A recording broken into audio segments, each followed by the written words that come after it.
Hello everybody, welcome back to another video. Today is another episode of reviewing NHL teams offseason so far. As today, we got the Minnesota Wild as we're going to be looking over their crazy offseason that Bill Guerin had. They had a pretty good draft, I would have to say. They also bought out Zach Parise and Ryan Suter, which we're going to be getting into that as well. And also the Kaprizov saga that they're right now in, as they're just not able to come terms to a contract right now, and it seems like it's went kind of dead. There hasn't been a lot of rumors about him, so we're going to be getting into that as well. But before I get into this episode, I'd like to just say, if you are new to the channel, make sure to slap that subscribe button and hit that like button as well. That'll be very much appreciated, boys. So let's get into this crazy offseason here with the Minnesota Wild, as they had a pretty good damn season last year. Where it was a really good team. Kaprizov really blew up. They just had a lot of things go right for them. Joel Erickson had a really good season. Their defensive core was just as good as always. And then this year, this offseason came along, and they went with a different game plan that I have ever seen before, and I really don't know what Bill Guerin's going to do next. And I think that's the really exciting part. Now, he bought out both Zach Parise and Ryan Suter, and I feel like this is the biggest topic that we're going to talk about right off the beginning, because first of all, Bill Guerin didn't make any trades, and when he did make a trade, I think the best one was when he picked up Jesper Wallsted's pick there from the Edmonton Oilers, which I thought was one of the better trades that they did. But they really didn't do a whole lot of other trades, right? There was just a lot, draft pick trading and trading away a mental to get a 7th round pick. They really didn't do a whole lot. But anyways, the buyouts that they did with Zach Parise and Ryan Suter is just nutty. It really is. For the first year, they're only having to pay them $4 million. But then after that, I mean, the cap hit is swallowed up immensely. $12 million in the 2022-23 season, and then $14 million for the next 2 seasons after that. And I mean, that's nuts. I was thinking maybe buy out one of the guys, maybe Zach Parise, maybe don't buy out Ryan Suter, but buying out both of them was just, it's nuts.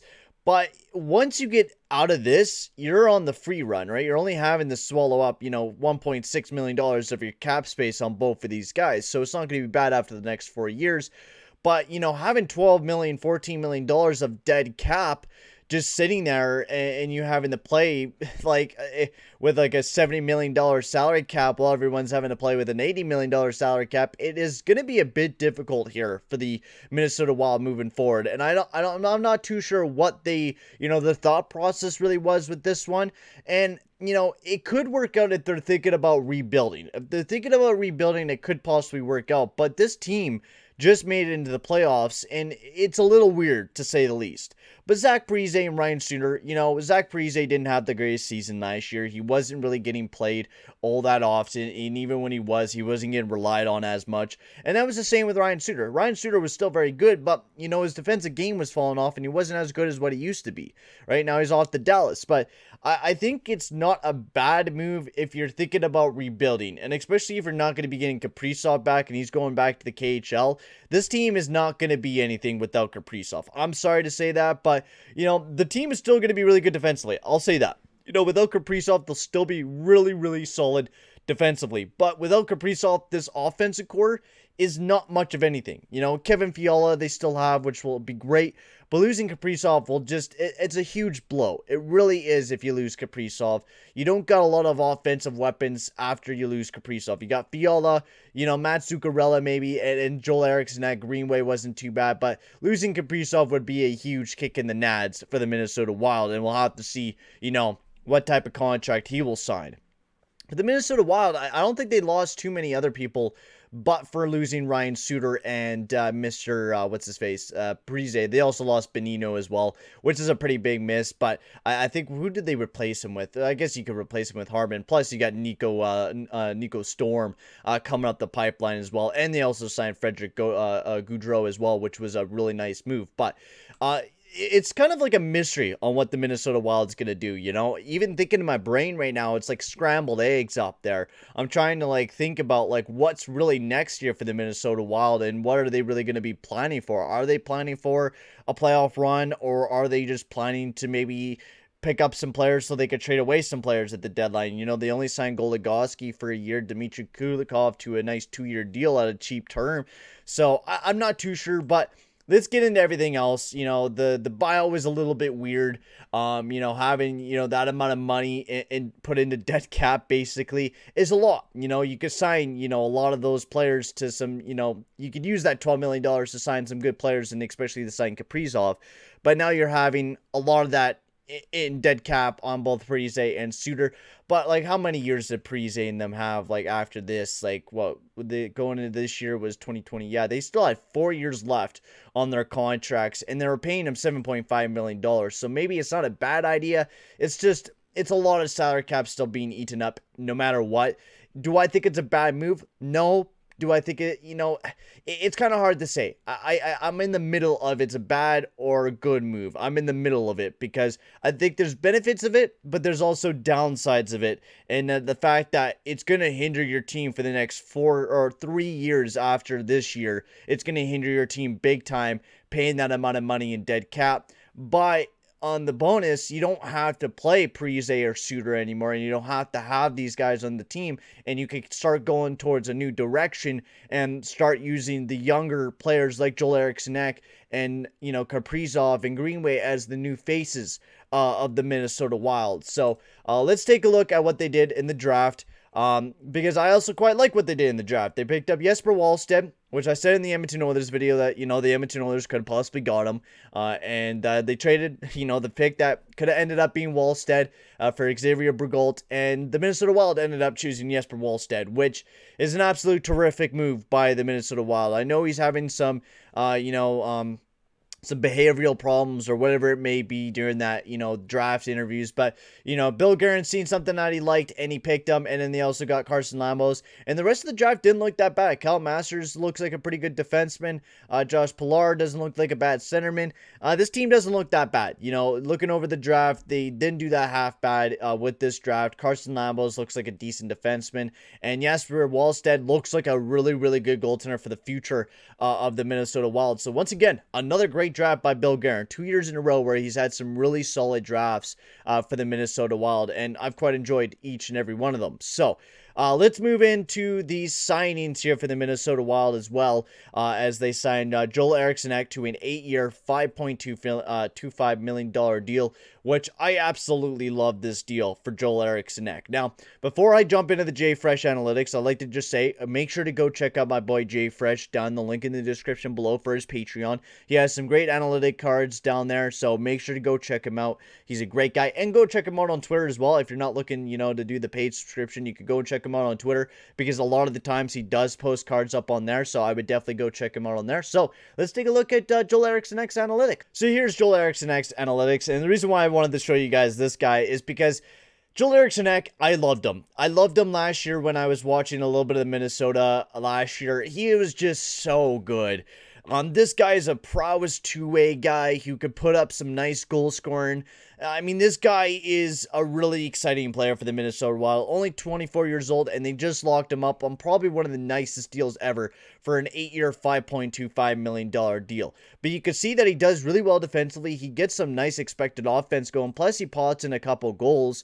You know, his finishing numbers are not tremendous right now, or his shooting percentage. You know, it's not high up there. He's not a big goal-scoring guy. His biggest and his best part of his game is his defense. That is the best part of Joel Erickson's game, is his defense, and that is a great thing to have for the Minnesota Wild. If you have Marco Rossi coming up the pipeline as that playmaking center, and you have that 1-2 punch of Joel Erickson and Marco Rossi, that will be absolutely gorgeous going forward for the Minnesota Wild.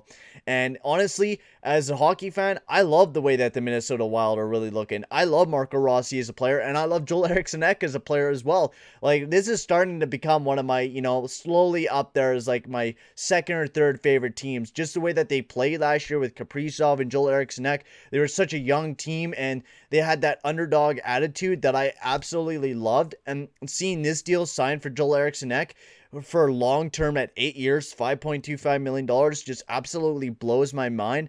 not just that, it is a really, really good deal for Joel Erickson, without a doubt. Really good deal for him. Then they also re-signed Nick Bukestad to a little deal, not bad. Kyle Ryu, and then they also got Frederick Goudreau at free agency, which I thought was really good. He's been a player that, hasn't played a lot in the NHL, but played really good in the Pittsburgh Penguins in the 19 games that he did play. He was really, really good. Defensively, he doesn't look that bad, and he's putting in a couple points as well. And he wasn't that bad in Nashville either. Of course, he didn't put up a lot of offense, and he's just starting to find that offense there in Pittsburgh. But I think it's a really nice depth pick by the Minnesota Wild to sign him to a 2-year deal and to see how well he'll pan out over those next 2 years playing in the depth, either in the third or fourth line. Dimitri Kulakov, I really enjoyed his game in Edmonton. Really good defensively. Offensively, he didn't put up a lot of stats, but he looking at his expected offense, it's higher up there, even though he wasn't potting any assists or anything like that. So really nice signing here by the Minnesota Wild. Really good defenseman at a 2-year, $2.25 million deal. I think that's an absolute steal. A guy that could play either in your top 4 or in your top 6. I think Dimitri Kulakov will be a really good defenseman for the Minnesota Wild. Alex Goligoski was a bit of a weird one. 1 year at $5 million. He's been kind of on the downtrend of his game, but you mostly brought him in for the offense when you already got Matt Dumpa and stuff like that there. But Goligoski's not the worst defenseman to have. He's going to bring in that veteran leadership. When you already had Ryan Suter there, it was a bit weird to sign this guy, but it's only for a year, so it's not going to hurt the team. And if your team is not doing very well, you could potentially trade off Goligoski and get, a few picks from him as well. So not a bad move in that deal there for the Minnesota Wild. And then they also got Merrill, nice depth defensive defenseman. Fiala to a 1-year, $5.1 million deal. Not bad for a guy that was really, really good for the Minnesota Wild last year. Potted in 20 goals himself and 20 assists in 50 games. He had 40 points. Really good, solid player for the past 2 seasons for the Minnesota Wild. Of course, that was part of the Mikael Granlund deal, which I thought was an absolute steal. But this was a really good move by the Minnesota Wild. A lot of the contracts that they signed was really good with Fiala. Maybe they would have liked him to get him to a little bit of a longer-term deal for Kevin Fiala, but they've been having problems getting a longer-term deal with him because he wants the big-time money, right? That's the biggest thing. He wants to be paid. But when you're having to worry about Kaprizov, you really can't do that with Fiala right now until you know what you're doing with Kaprizov. Joel Erickson, that was a really smart move, getting him locked up for the next 8 years. But, looking at this team for the Minnesota Wild, there's, of course, a lot of big questions moving forward on whether or not this team is going to be a playoff team or are they going to be a rebuilding team. And, the team does look exactly what it did last year, and I think they could make it into the playoffs, but there's going to have to be a lot of things that go right. Can they get Kaprizov back to a nice deal? And, how well will this team do again? Will Cam Talbot be that goalie that they need? Will Kaapo Kähkönen take a next step up? There's a lot of big questions for this Minnesota Wild team moving forward.